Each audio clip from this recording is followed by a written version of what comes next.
Hey y'all, I just wanted to jump in here real quick. I'm having my lunch, it's during my lunch hour, and so I'm watching the YouTubes as I often do. First of all, this is my lunch that I meal prepped. I meal prepped the salad. So the salad is kale, some coleslaw mix, so that's just, shredded carrots and cabbage. And then I have tofu, sweet potato, and I'm using a creamy like dill pickle dip as the dressing. That dill pickle dip is based with cauliflower.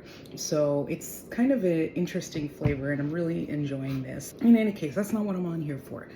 I keep seeing videos about vegans talking about protein and where they're getting their protein from. And I love that we're talking about it. I love that we realize it's important and all of that. I just think that if we are talking about macros, we have to understand them and be honest about it. There are people who, and this is what sparked this. I saw a video about someone making like a chickpea flour omelet adjacent thing or pancake, whatever you want to call it.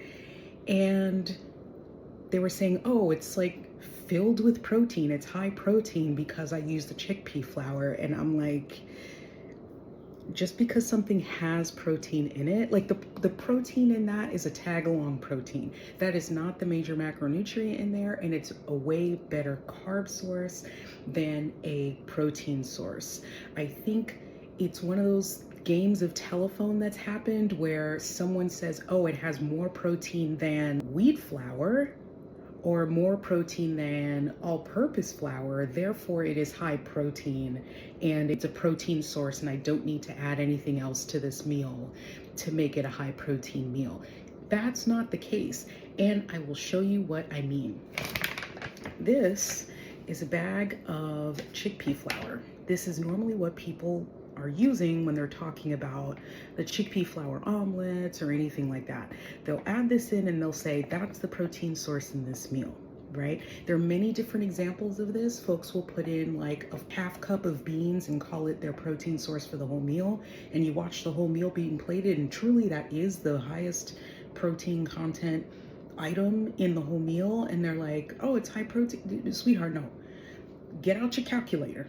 Okay, so anyway, we're talking specifically about this, not specifically about this brand. They're all kind of the same. And I'm not saying that this item is bad.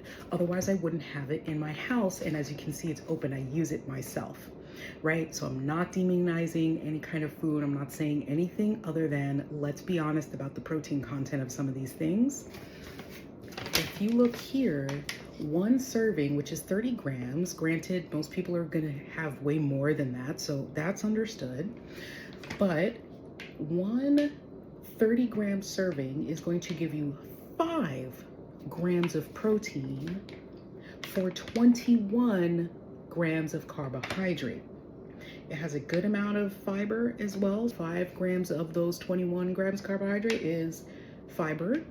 So great, it's a health promoting item or ingredient to use in your cooking. That's totally fine.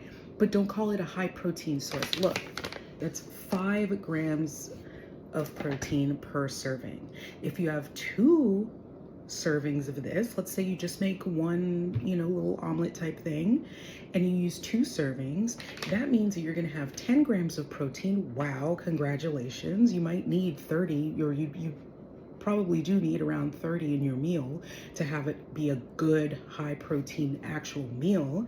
But okay, you use a little bit, so you get 10, if you use 2 servings, you get 10 grams of protein, then you get 42 grams of carbohydrates. Carbohydrates aren't bad.